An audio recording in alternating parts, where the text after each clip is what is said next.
Ebusuafo ne etie for me ma obi bia akwaba aha daily update TV ebusua A+ epia babontin den sembia betudwa. Now A+ say or charge IGP Dampare the police service or charge omo 48 hours 2 days pepe. Na so woman pia babontin amfa the killer of Ahmed Suale and betudwa ono no A+ be pia babontin abebo nipa na okun Ahmed Suale yenyina yenim Ahmed Suale sa journalist ya we kuni ya nkofo bi kokuni ya mkopo ni to kunu na yenim the antecedents enye mebi esisi ansa na ni wu ni eba ebi ni said meka say Kennedy Japan ma threat bi say nkofo bi hu na yes omoba ono ne premises and according to Kennedy Japan na de na opeso change na say Ameswale ni ba ono ne premise it's like baby ku na adwuma premise omoye den omompo na okan no wie no some days later and yekote say Ameswale Efrim na nkofo bebre ejina no so e dey allege say because of it an yema esi yen ntina ye ono a no evidence yeni evidence be to that ben nkofo nsem a omo kan say because say opie ba bonten be ma Ameswale threat ntino omomo ka say ene sade e Kennedy. But as it stands now, you name the I mean nipa okun Ameswale. Tebusua A+ epia babonten edin sema betudwa say or charge IGP Dampare. Sisi ano NPP ko. Ti NPP ko dia IGP Dampare. Ye adwuma ne said ye wo se wo ye.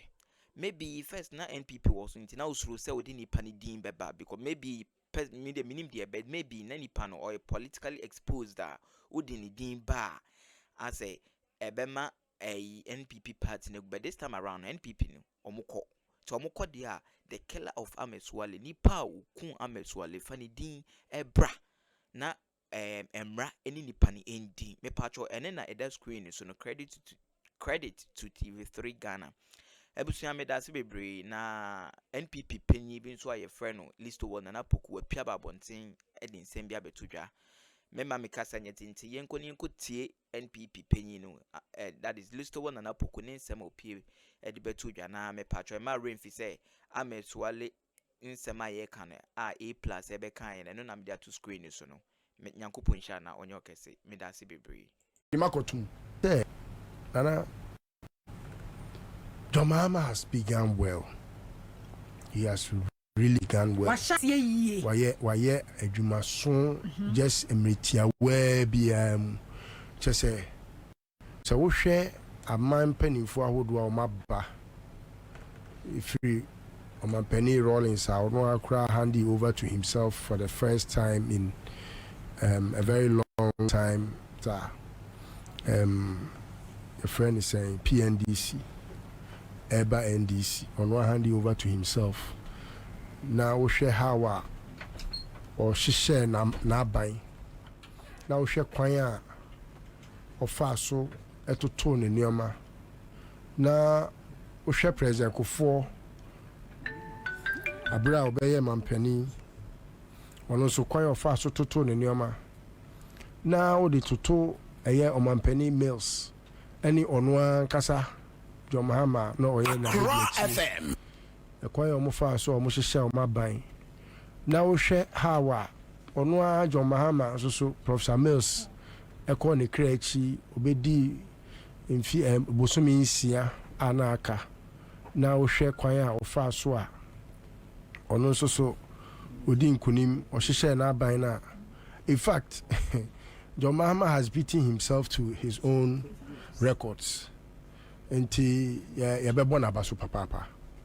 Many are the issues we're dealing with within this very short period. On a normal day, no, you don't expect say mampenia waba foforo ko betimide abasahari so ayesa enyomano.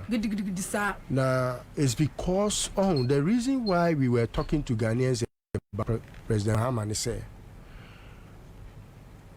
Eden say ibenya nesaso because you see sene senkenya mra ena esi omampani kofo ho kwan ena sebi or say bedi mampani bi mu a ejidi say enwoma bi wo ho a wo aban mo ye ya anye bia no onu hu oti ase nipa mintimi enka bi ma no da na wi ase ase ye Akufo-Addo se da chi bi nyame mpangu senke se nya mampan friends amemmo emra constitution na yes o Akufo-Addo timi say di mampani bi mu a I cannot vouch for him.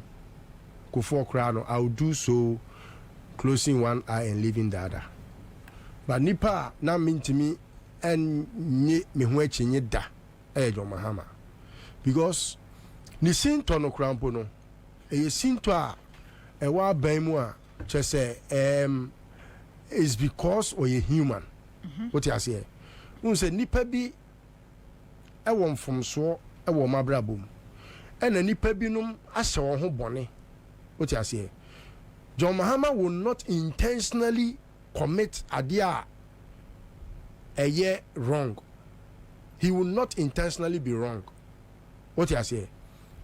Sinto de woni pa famintino adia ba ku mienu miensa bi wo a obetimi ehun say anko ye bibi say Bas Brandon. You see that is not directly under his stewardship. Ebia is under an auspices like transport for no minister for transport Jifa Ativo at that time and ono oye djuma bi na ase ekof sike bi ko fa akofo nsase eno krampo no you could tell how what take kekempo no the reaction Emma Jifa had to resign. FM just Bas Brandon Scan was like 5 million Ghana cedis. It was 3 million Ghana cedis. Yeah. And no crime, make one man demonstration. Wow. Emma, just because John Mahama, His Excellency, or Tiyeke Kempono, Jifa could not contain the energy in the area. Oh, she had to resign. Obi se me pese me beye man pen me pese me nya $1 million. Just at the mention crack kese o pese o nya $1 million wa bemu no. The person had to Minia Vicky, no, was said because you could not be in John Mahama's government. Obi to say Bugapele. Onya Obi Kekeu. I mean, they have come a long way. Obi ni yonko brabua chese aye nuane sa. They say mini bobie na me say bobie me de akotum. And I say me ma ye boni bobie smith or de makotum. What must say? So it tells how John Mahama is. And dear Ayana sometimes amanfo hu ni say he is very, very selfless. Onyo bia sebi ewiasia fair ne fair there be. Yes. I mean ade fair the man empe. The ni so aboa so onim ade fair. Say wo se me ye adwuma onim se ade we wo se nchirima behu se me na me ye and the dreams ne so. John Mahama is not the man in a hurry. He is the man with a vision.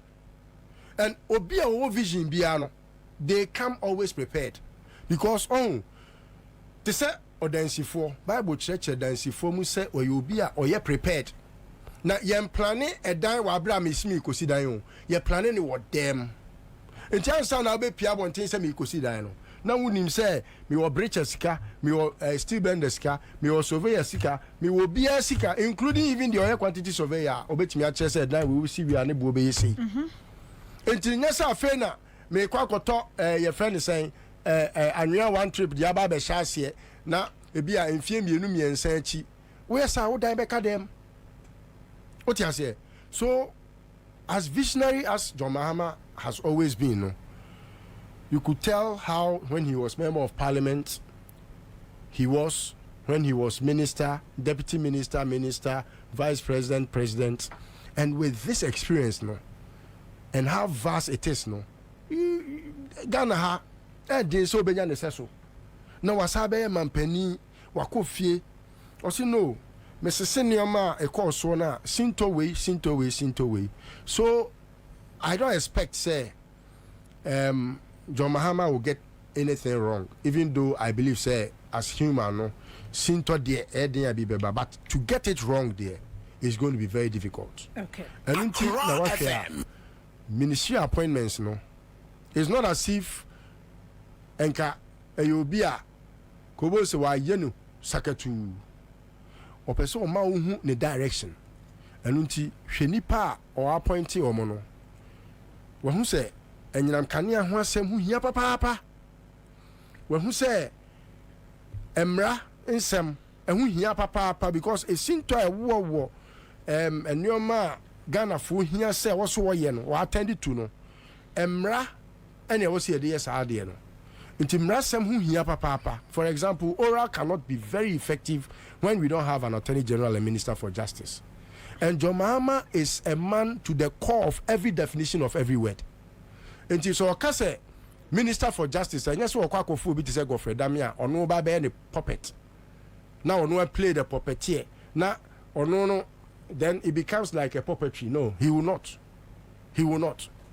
And you know, he has looked out for the best Attorney General and Minister for Justice, who is a well-distinguished personality, Sebi, or what doctorate in Emra.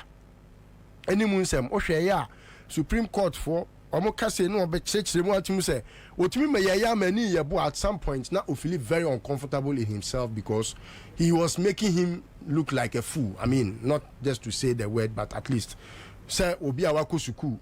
Now you have thrown your certificate away and you are now using, say, the commonest wisdom. Not even wisdom. They say every wisdom is wisdom. Mm-hmm. I mean, the commonest language. Say, what me out to statute actually, kind black law dictionary. I mean, how weird can a lawyer of that stature be? And he was very blunt. I say no more. Say, or nipa, your friend is saying. Or you're predetermined. Yes, why? Who is not predetermined? Lawyers are always predetermined before they enter court. Because when himself client not the beam. So you are predetermined. What is wrong with being predetermined? What is wrong with it? Because when himself the end Kamrani say and them running canon a predetermination. Because I know that informal with decision. What must I say? And you know, all that I go through with the election petition in 2021 and what Baba Bedru baby I would dream. Yankopon Adam say Wabe Ubia on Neba Shemra in Semsu Oganaha. And I believe say he has a lot to at least correct, if to use the correct word. Correction is much needed in that office because they say the office has been tainted with a lot of very weird and very unpleasant and Yoma Mintimingika. Say Minister for Justice Timmy Kwani will be quiet can say Biamian fa atu force in tomb. Bia and I say boa abansifo atu achino and abaya tria so go titri. So if you look at his appointments from atu forcing to John Jenapo to Dr. Ayeni, it should tell you that John Mahama is very serious a president. Okay. And Nana, so far, so good, to borrow the words of President Kufuor. So far, so good. Just to add, say, very, very good. But there are so much Ghanaians are expecting from John Mahama. And baby, I was sure see free, you know. A yara. No, say the way Ghanaians see NDC, you know, anyhow we measure them by standards, no, way ahead of sending you MPP abai.